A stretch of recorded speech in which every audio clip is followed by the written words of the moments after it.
Kanjeng Ratu, Dewi,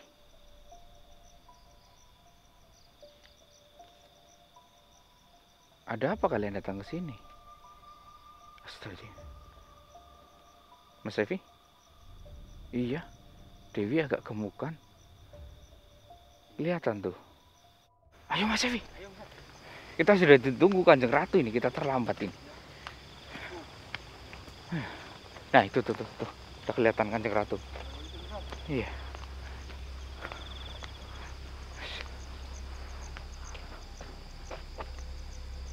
Kenapa misal? Berhenti. Itu Kanjeng Ratu sama siapa? Kok kayak Dewi ya? Pengawalnya misal. Bukan, yang satu kok kayak Dewi. Ada apa ya tumben Kanjeng Ratu bawa sang Dewi ke sini Mas Evi?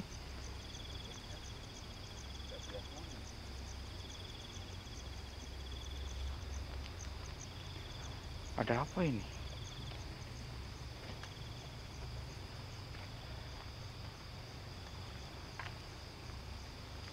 Mas Evi? Ya. Mas Evi, ada info dari Dewi Suci nggak? Saya nggak ada info sama sekali. Nggak ada. Nggak ada. Jangan ada sesuatu lagi. Kenapa Dewi bisa dibawa ke dunia kita ya?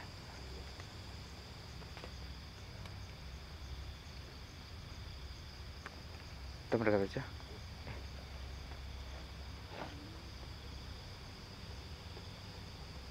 Mas Evi?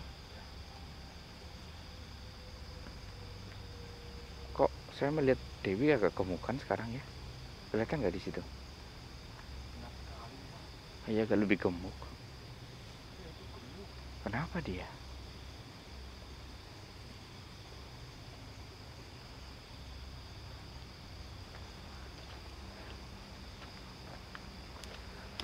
Ayo Mas Evi.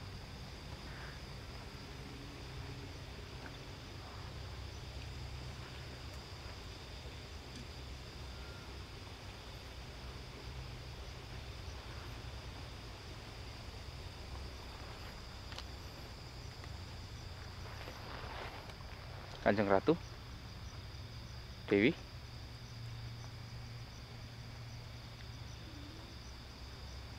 ada apa kalian datang ke sini? Astaga, Mas Evi? Iya, Dewi agak gemukan. Kelihatan tuh.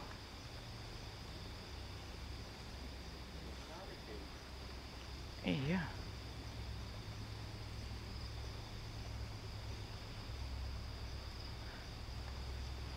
Perutnya agak membesar loh.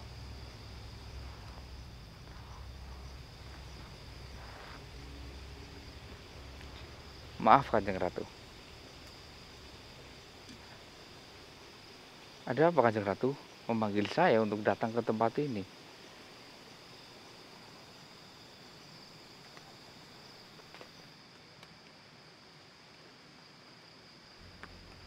Saya datang ke tempat ini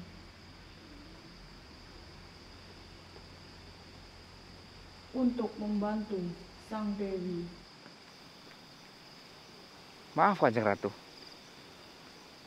Bukannya dunia Dewi sudah bebas, sudah aman.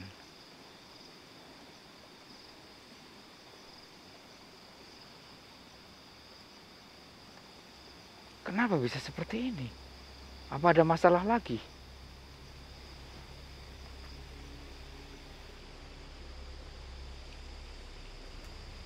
Tidak seperti itu. Di dunia Sang Dewi baik-baik saja. Namun, saya meminta satu kepadamu. Karena kamu memiliki gelang kehidupan. Jadi, saya mau kamu memberikan gelang kehidupan itu untuk Sang Dewi, supaya sesuatu yang ada di dalam perut Sang Dewi bisa wujud di duniamu, karena suatu saat dia bisa menjadi pahlawan di dunia manusia.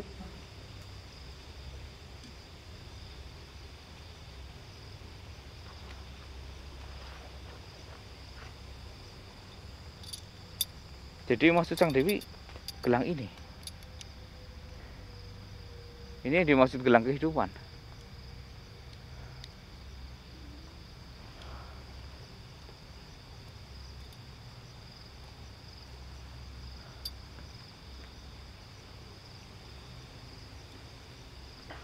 Apakah kalau tanpa gelang ini, yang di dalam perut Sang Dewi tidak bisa hidup? Bisa hidup, namun tidak bisa terlihat di dunia manusia, karena kelak dia harus berada di dunia manusia untuk membantu umat-umat manusia.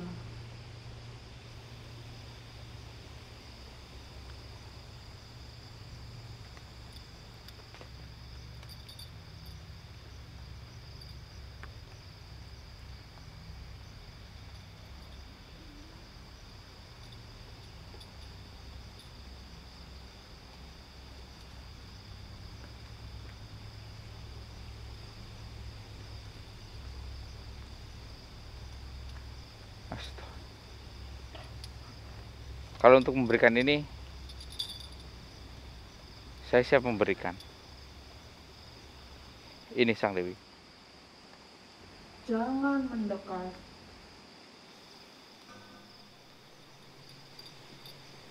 Kenapa saya tidak boleh mendekat?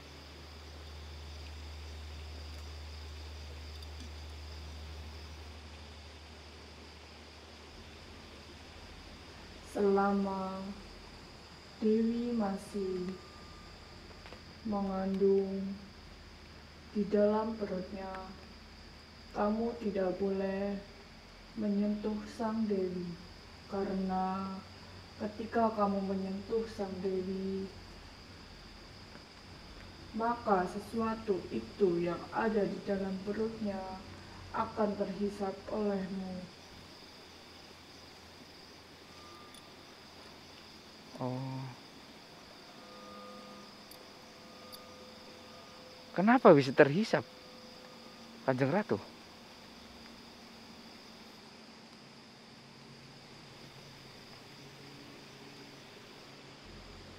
Energimu yang pernah kamu berikan kepada dia sedang diolah dan dikembangkan oleh Dewi, supaya menjadi energi yang lebih kuat dari dirimu.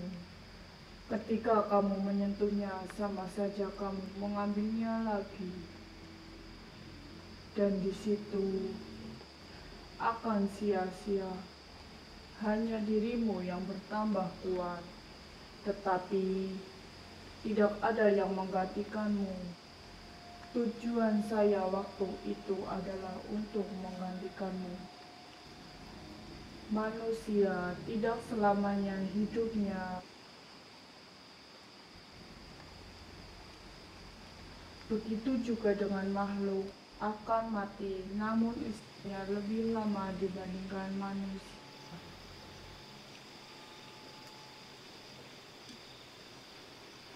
Terus bagaimana, pengawal ratu? Berikan gelang ini kepadanya.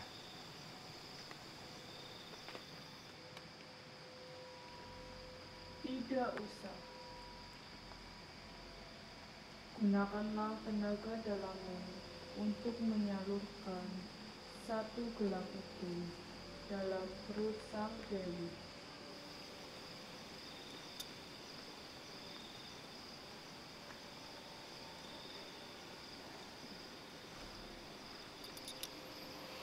Baiklah.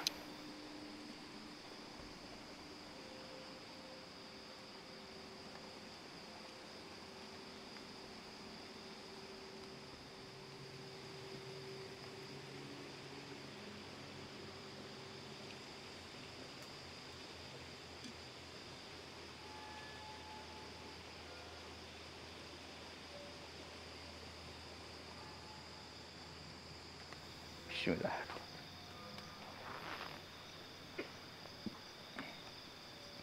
Gelang pemanjang umur, gelang kehidupan. Masuklah ke dalam perut sang Dewi. Jaga energi yang ada di dalam perut sang Dewi, supaya dia bisa menjadi pengganti kesatria.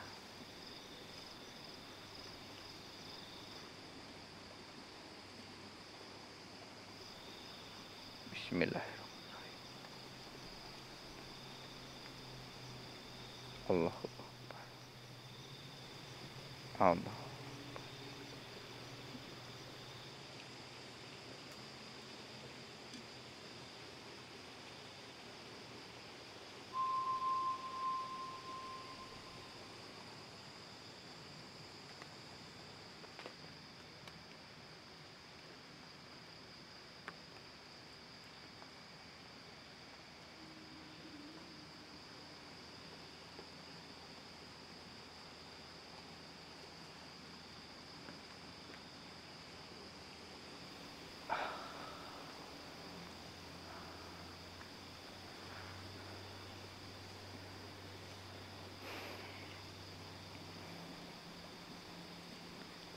Sudah Kanjeng Ratu.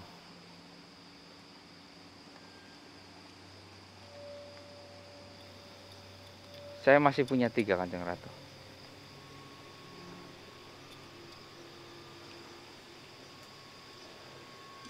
Tiga ini. Jika Kanjeng Ratu mau, silahkan.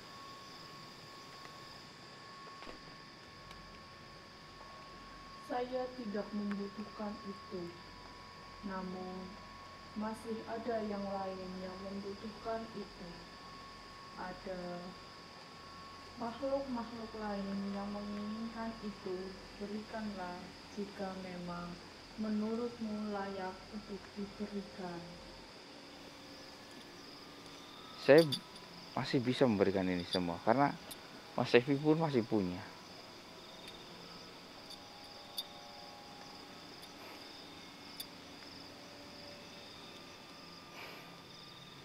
Baiklah Kanjeng Ratu. Saya akan menyimpan ini. Ketika ada makhluk lain yang datang, akan saya berikan.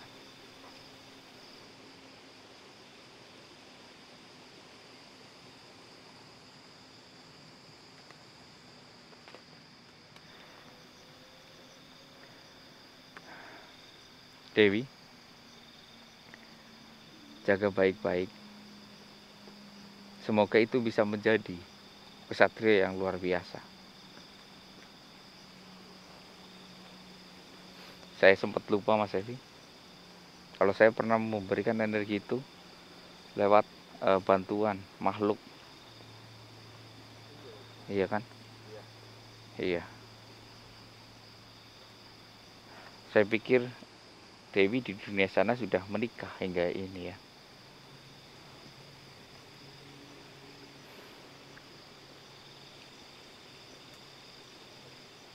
Jaga yang ada di dalam perutmu baik-baik Dewi.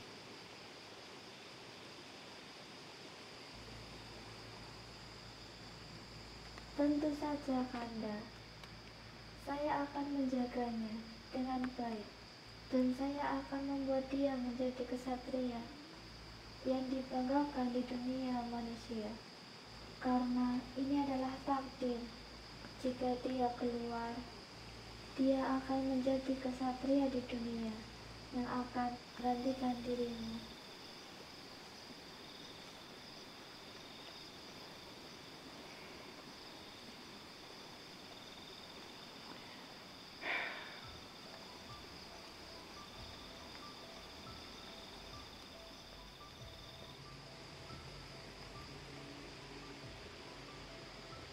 Pengawalku, jaga sang Dewi.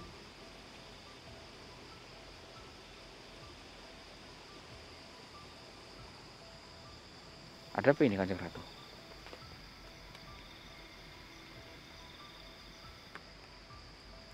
Di sini, kenapa aku membawa pengawal untuk menjaga sang Dewi?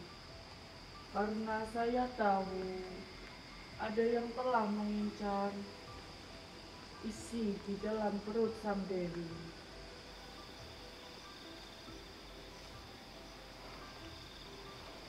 Apakah dari dunia manusia?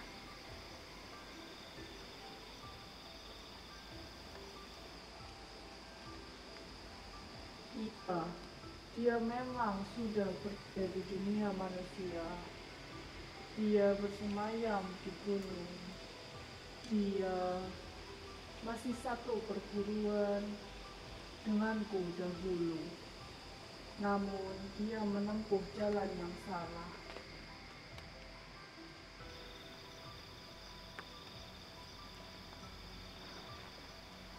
Kenapa saya belum pernah mendengarnya? Karena dia selalu bersembunyi di gunung dan dia selalu memakan wanita yang sedang hamil hingga janinnya habis di dalam perutnya.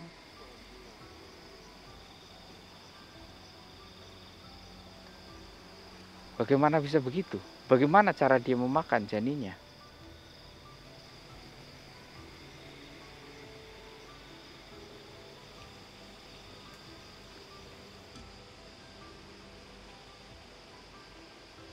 Dia selalu masuk lewat makanan.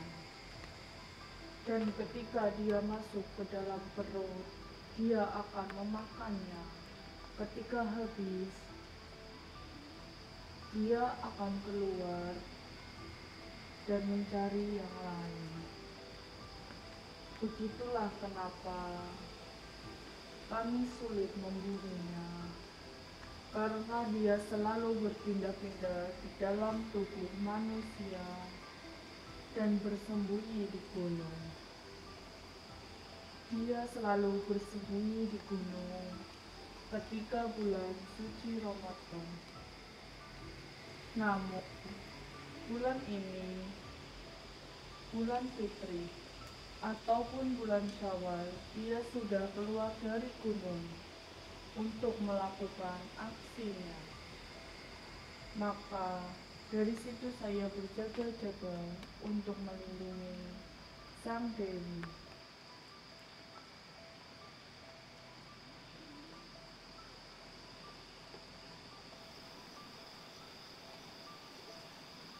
Maaf, Sang Ratu, bukannya Dewi tidak makan? Bagaimana dia bisa masuk?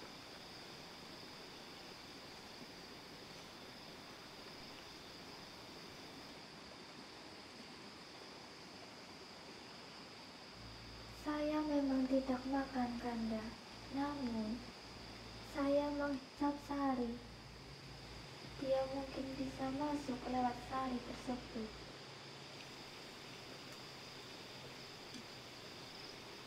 Oh,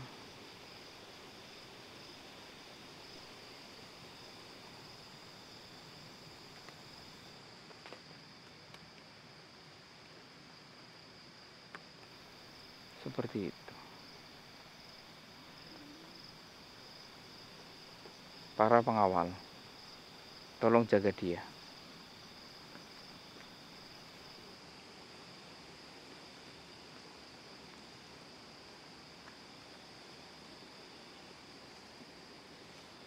Astaga, siapa dia?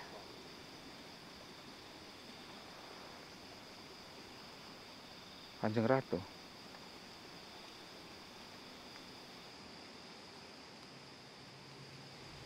Ratu Kidul,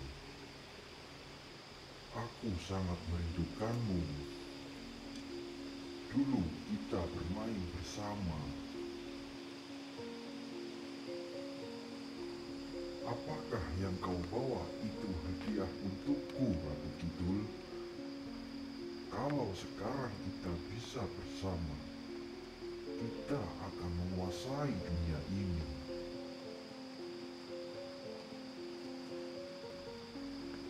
Justru disinilah kematianmu.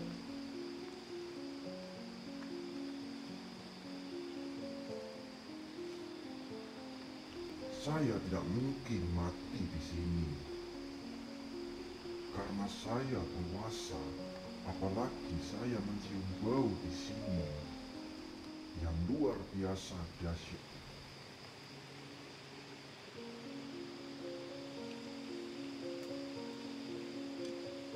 Jangan anggap remeh sesuatu itu yang ada di tempat ini. Lebih baik kamu pergi daripada kamu mati di sini.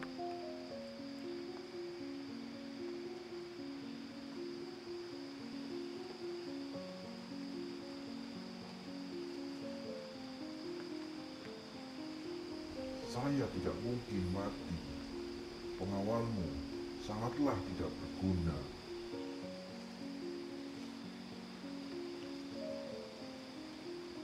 Pengawal yang lemah seperti itu tidaklah berguna. Allah.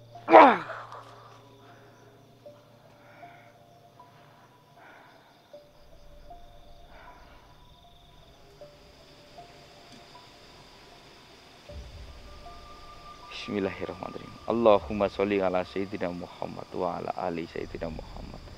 Allahumma sholli wa sallim wa barik.